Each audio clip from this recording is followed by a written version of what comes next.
Mr. Heavyweight Boxing today. Hey, what's up, man? This is Chris, the Nightmare Ariola, and you're watching Mr. Boxing Today. Heavyweight boxing fans, what's the deal? All right, man, so I was on Instagram and I ran into this post by Dillian Whyte.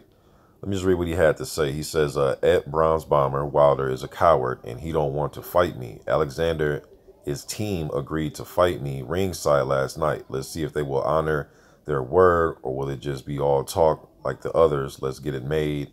Eddie, come on. At Eddie Hearn, at Sky Sports, at Matchroom Boxing, hashtag Warhorse, at HBO Boxing. Okay, he posted this 21 hours ago. I like the prospect of this fight. I really do.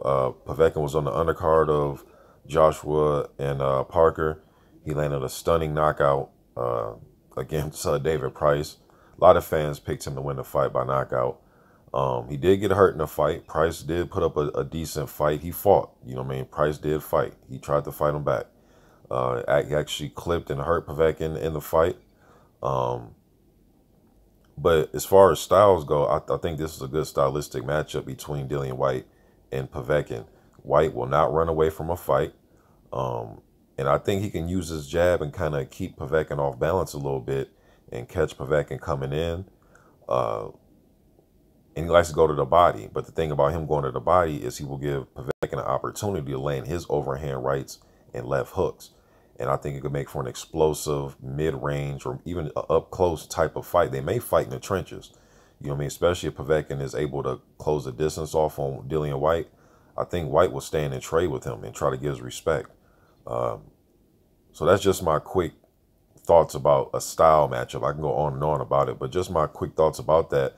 I like the fact that Dillian Whyte wants to fight Povetkin, you know, because he went from, we know that he wants Deontay Wilder.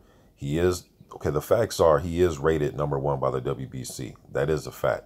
It's also a fact that he is not the mandatory as of yet. Like I've been saying, I thought the WBC dropped the ball when they didn't make Dillian Whyte versus Brazil as the final eliminator. They had both of those guys fighting elimination fights. Dillian Whyte beat Helenius. Brazil beat Molina. You would think the next logical thing would be is to pair both of those guys up. Final eliminator, right? I guess that's too much like right. As of right now, though, we don't know what's going on. Dominic Brazil on his social media account claims that he's going to be the mandatory, you know. So at this point, we're not sure what's going to happen as of yet. But with that said, though, I like the fact that Dillian Whyte isn't just sitting around just waiting on Wilder, whether he thinks he deserves a fight or not. Now he's calling out Povetkin. So you got to like that, man, or at least I like that about him. But yeah, Dillian Whyte versus Povetkin, or let's say Jarrell Miller, if he is victorious against Johan Duhaupas, I think that's another fight. That is a fight I would like to see, is Miller versus Dillian Whyte.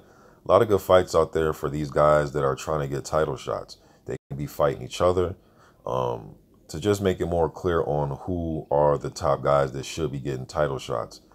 I understand what sanctioning body rankings can mean, but at the same time, if these guys aren't, fighting in final title eliminators, it's kind of hard to say if this guy deserves a shot, that guy deserves a shot. To me, it just makes the picture more clear when it's done that way. But I understand that this is boxing, and the sanctioning bodies are going to decide who they think, the mandatory should or shouldn't be. All right, but I do like this move, and I think it's a good move for Povetkin and his team. If they, according to Dillian Whyte, they agreed verbally ringside, but we know you got to get in those negotiation rooms and get the numbers figured out, because just agreeing on something verbally at ringside, kind of like a handshake type of thing, doesn't really play out in boxing. You know what I mean? You really need those names on contracts, man, to make it official. But it is good that they're in talks, and hopefully, the handshake thing does work. Maybe, both sides keep their words, but at the same time, I think Povetkin's going to exercise his rights to try to get a shot at Anthony Joshua. Povetkin is rated #1 by the WBO and the WBA. Those are facts, but as of yet, I've yet to hear either of those sanctioning bodies make him the mandatory as of yet. But I know he is rated #1 right now. And I believe he's also highly rated by the IBF as well. All right, but what do you guys think about this fight? What do you think about the prospect of Dillian Whyte versus Alexander Povetkin? Stylistically, I like the fight. It makes sense as far as both of these guys being highly rated by these sanctioning bodies. And these are the type of fights that we need. Not only do we need Joshua versus Wilder, or as you just seen, Joshua and Parker just fought Wilder when he fought Ortiz. Not only do we need those type of fights, we also need some of these other contenders to fight each other to try to separate themselves. You know what I mean? Not just the public and the fans just sitting here guessing who's the better contenders. No, get in there and fight, and you guys decide by fighting each other who are the guys that should be getting the next title shots. All right, but that's just my opinion on it. You guys let me know what you think in the comment section. I'm gone.